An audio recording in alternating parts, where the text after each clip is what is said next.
Welcome to Parev TV. Today we have some information about the visit of the First Lady, Anna Hakobyan. She is visiting the United States. She is here in the United States. She was in Boston on Friday, April the 5th.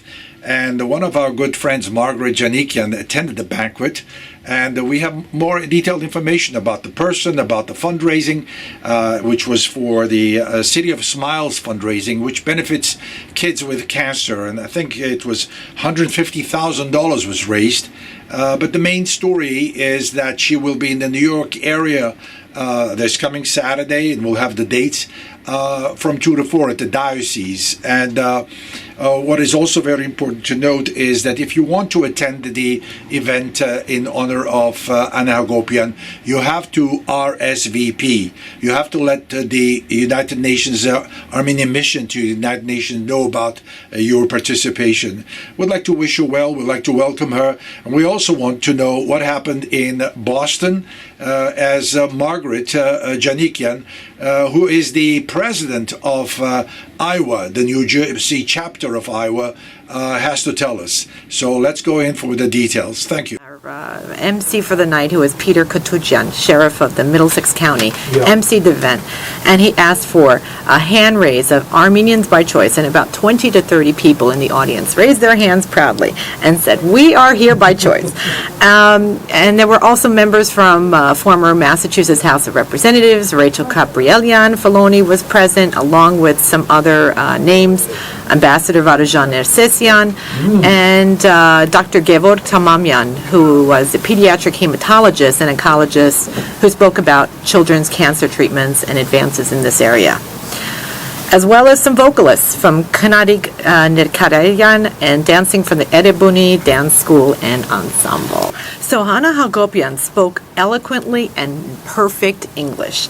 She thanked everyone for the kindness and generosity to the Circle of Smile Foundation, which, by the way, is a foundation that she founded in Armenia.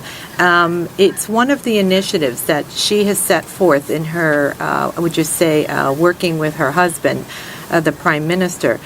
Prior to right after the revolution, there was another foundation called Donate Life, Neverid Kyank, which was doing something similarly to the City of Smile Foundation, but ceased to exist after the revolution. So as the story goes, something had to be done, and the City of Smile was born. The City of Smile is an organization that she chairs in Armenia about children's treatment with cancer. She is looking to create a similar model to the St. Jude's model that we have here in the United States. And she said it works really well, and this is something that she's looking to emulate with the program that she has in Armenia. In addition to that, she's also looking to speak to people on the My Step Foundation, another organization that she chairs with her husband, Prime Minister Pashinyan. This foundation encompasses a wide range of issues in education, social and environmental matters, culture, and healthcare. And as far as the evening, it was filled with lots of hope and pride for every individual who showed up in the room. There was some dedications at the end, a painting of an Armenian woman, which Arpi Kirkorian had designed for 4 months, kept it in secret, and presented it to Ms. Hakobyan, along with the award-winning American Armenian artist, Michael Aram. He presented her with a metalware design with the emblem of the titernik, which is the butterfly, for the event. Your Armenian is better than your English. Titernik. Margaret, we are going to expect her. What do you know about her in New York visit? So she is having her inaugural visit to the United States. That's exciting. And she visited, Washington, D.C., and then she came to Boston, which my husband and I had attended. And then she flew out to L.A., and then she's making her way back to New York City. I'm glad you asked that, because not a lot of people know about this other event that's coming up. On Saturday, April 13th, and I'll say this slow so everybody can write this down. on Saturday, April 13th, from 2 to 4 p.m. The permanent mission of the Republic of Armenia to the UN is hosting a town meeting with Anna Hakobyan at the Hakobyan Auditorium at St. Vartan Cathedral in New York City. It is a must that you RSVP for this event. As you can imagine, this is such a big program that anyone is going to want to be there. So they ask that you RSVP, and I will give the Gmail address really slowly so that everybody knows to RSVP by this Thursday, April 11th. Mm-hmm. The email address, is everybody's ready, is ARM, as in Margaret, mission, MISSION, UN, @gmail.com. And perhaps we can make that email accessible for other people who didn't get it. But that is the email that you have to send a message to in order to RSVP for this very exclusive event on Saturday, April 13th at the diocese.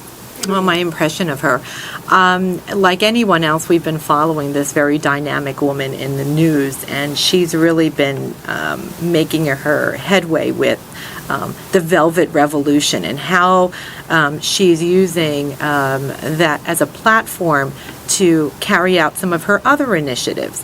Her initiative, for instance, for Women for Peace campaign.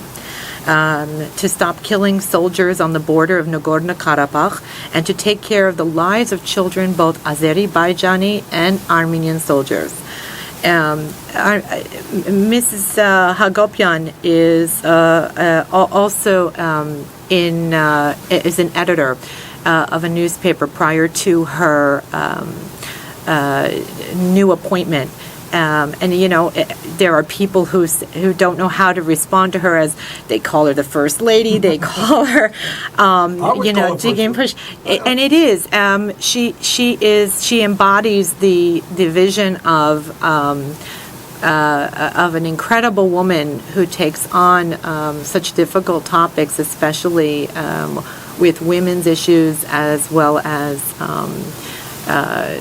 health care and the violence that's happening all around.